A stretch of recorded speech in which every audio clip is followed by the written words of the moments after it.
Hapo kuna uhuru na amani ya katiba. Kwa kuwa sisi, nitawasomea katiba yenu mwenye mliandika nyinyi wenyewe. Kwa kuwa sisi wananchi wa Jamhuri ya Muungano wa Tanzania tumeamua rasmi na kwa dhati kujenga katika nchi yetu jamii inayozingatia misingi ya uhuru, haki, undugu na amani. Sasa Tundu Lissu ameshikwa, amewekwa ndani. Hapo kuna uhuru. Samia anaogopa kushindwa kwa sababu anajua kisimama na Tundu Lissu atashindwa, na ndio imemsababisha hadi anachukua Tundu Lissu, anamfunga ndani, anamsitaki na uhaini. Let me talk in Kiswahili. Kiswahili sio chetu, ni cha huko kwenu, hiyo ndio mnatusindia peke yake, lakini katika haki za wanadamu muko nyuma sana. Hii ndio haki katiba yenu inaongea, na nyinyi vijana wa Tanzania, jenzi wa Tanzania, mumekaa tu hivi kama nongwe.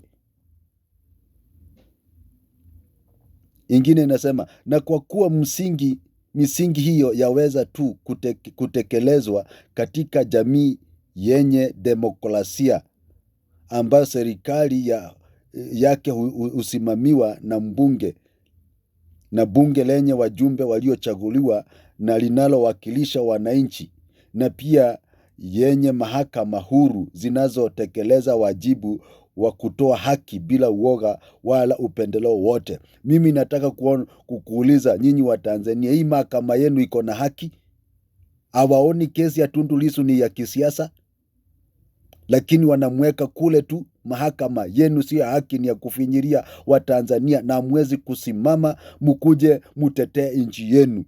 Wacha tuendelee na katiba hii yenu muliandikwa, na kwanza hata haikusapotiwa na wananchi, ni ya kuandikwa na wabunge. Na ndio hamjui katiba nyinyi wananchi, kwa sababu nyinyi hamukuhusika kuandika. Wabunge ndio waliandika mwaka wa 1977. Katiba yenu nyinyi wenyewe inaendelea kusema hivi, na hivyo kuhakikisha kwamba haki zote za binadamu zinadumishwa na kulindwa, na wajibu wa kila mtu unatekeleza kwa uaminifu. Hapo Watanzania kuna uaminifu? Iko uaminifu gani hapo? Samia anatenda haki kwa Tundu Lissu? Wacheni upusi wenu nyinyi. Nchi yenu inapotoa na nyinyi mko tu hapa mnarekodi manyimbo ya mapenzi. Vizazi vyenu vitakuja kukaa wapi? Sasa Samia anataka akimbie tu kwa uwanja peke yake, alafu akuja aseme ameshindwa.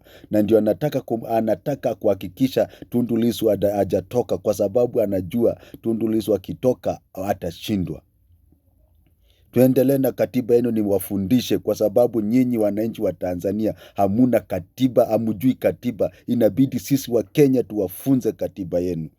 Kwa hiyo basi katiba hii imetungwa na Bunge Maalum la Jamhuri ya Muungano wa Tanzania kwa niaba ya wananchi, kwa madhumuni ya kujenga jamii kama hiyo, na pia kwa ajili ya kuhakikisha kwamba Tanzania inaongozwa na serikali yenye kufuata misingi ya demokrasia na ujamaa. Swali linakuja, nyinyi Tanzania saa hii, hiyo serikali inaongozwa kwa kidemokrasia?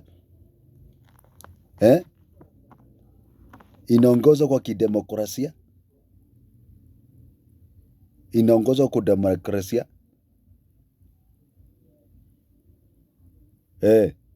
Suluhu unaongozwa kwa demokrasia?